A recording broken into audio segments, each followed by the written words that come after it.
অরুণ ভাই, এই শীতে এত ভোরে বেলকনিতে বসে আছেন কেন? ভাবি সারা রাত বউ ঘুমাইতে দেয় নাই, তাই বেলকনিতে এসে বসে আছি। বলেন কি অরুণ ভাই, ভাবি তো অনেক রোমান্টিক, তা সারা রাত কি কি করলেন? রাতে আপনার ভাবিরে বললাম পায়ের নুপুর খুলে ঘুমাও, নয়তো শব্দ বাইরে যাবে। তারপর নুপুর খুলে সারা রাত লাথ হইছে। অরুণ ভাই, গরমের দিনে আপনি আর ভাবি যে পরিমাণ ঝগড়া করেন, শীতের দিনে করেন না কেন? দেখেন ভাবি, শীতের সিজনটা হলো রোমান্টিক সিজন, তাই ঝগড়া করি না। অরুণ ভাই, হজম করতে পারলাম না, কসম কেটে বলেন কেন ঝগড়া করেন না? এই শীতের ভিতর যারা থাল বাসন ধুইতে পারে তারা স্বামীরেও ধুইতে পারে, শীতের ব্যথা ওষুধ খাইলেও যায় না ভাবি। স্বামীর মুখে মুখে তর্ক করার কারণে স্ত্রীর জেব্বা কেটে দিল এক স্বামী। আমি বিশ্বাস করি না, আমি দেখবো কোথায় লেখা আছে, দেখাও। ক্লাস 5-এ 5 বার করছস ফেল, ইংলিশ পড়তে পারবি? নে পড়ে দেখ।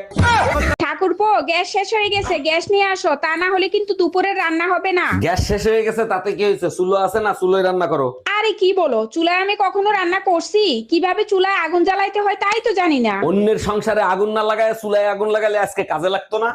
সকালবেলা ঘুম থেকে উঠেই পেপার নিয়ে বসে থাকো, এখন কি পেপারের যুগ আছে? শোনো, মোবাইলে যে সংবাদ পাওয়া যায় না সেই সংবাদ শুধুমাত্র পেপারেই পাওয়া যায়। তাই নাকি? তা কি এমন নিউজ তুমি পড়ো যেটা শুধু পেপারেই পাওয়া যায়?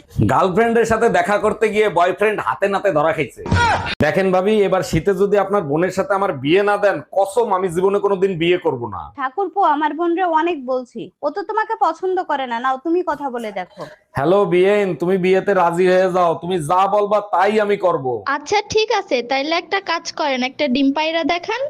তোমার মায়ের তো কোনো কাজ নাই, সারাদিন মেয়ের সাথে কথা বলবে আর ঝামেলা আমার সাথে করবে। তোমার সমস্যা কি? আমার মা যা খুশি তাই করবে, তাতে তোমার কি? প্রতিদিন তার মাথা ব্যথা করে, আমার কাছে আসে কেন? মাথা টেপাতে, তার মেয়েরে দিয়ে টেপাতে পারে না? আরে বাবা, মাথা ব্যথার কারণ তো তুমি, তাই তোমারে দিয়ে টিপায়। চাচি, চাচা কোনে গেছে? বাবা, তোমার চাচা তো বিদেশে গেছে, 1 বছর পরে আইবো।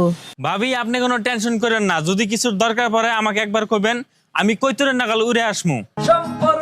আচ্ছা, পাশের বাড়ির আবুল চাচা বিয়ে করলো না কেন? চিরকুমার রয়ে গেল, সেকা টাকা খাইছে নাকি? কি জানি, খাইতেও পারে। আগেরকার প্রেম তো অমর থাকে, তাই নিয়েই বেঁচে আছে। বেচারার জন্য খুব মায়া হয়, বুড়ো বয়সে কুত্তার মতো জীবন যাপন করতেছে। বিয়ে করে আমরাই বা কার বাল ফলাইছি? বিয়ের পর থেকে তো কুত্তার মতোই জীবন যাপন করতেছি। ভাই, আপনার বউ কি বাসায় আছে? কেন ভাবি? আমি ভাবি একটা জিনিস চাইছিল আপনার দেওয়ার লিগা। সমস্যা নাই, আমার কাছে দিয়ে যান। না, আপনার বউর জিনিস আমি কেমনে দিই? আর ভাবি সমস্যা নাই, দিয়েলাম। আপনি বলে কথা শুনেন না, এই কারণে ভাবি আমার কাছে একটা স্টিলের বেলুন চাইছিল। বেবি, তুমি আমারে ভুলে যাও, তোমারে মনে হয় আমার আর বিয়ে করা হবে না। কেন বেবি, বিয়ে হবে না কেন? কি সমস্যা আমাকে বলো। কেমনে বিয়ে হবে? সোনার ভরি 2 লাখ টাকা, সোনা ছাড়া কি কখনো বিয়ে হয়? আরে বেবি, বিয়ে করতে কোনো সোনা লাগবে না, তোমার কাছে যেই সোনা আছে ওটাতেই চলবে। এই, এবার ঠান্ডা নাকি অনেক বেশি পড়বে, কম্বল কি আরেকটা কিনবা নাকি? আমার লাগবে না, তোমার লাগলে আর একটা কিনে আনো। তুমি তো জানো ঠান্ডা আমি সহ্য করতে পারি না, নাক মুখ বন্ধ হয়ে যায়। ভুল বলছো, ঠান্ডায় মেয়েদের নাক বন্ধ হয়, মুখ কোনোদিন বন্ধ হয় না। এই, কি বললা তুমি?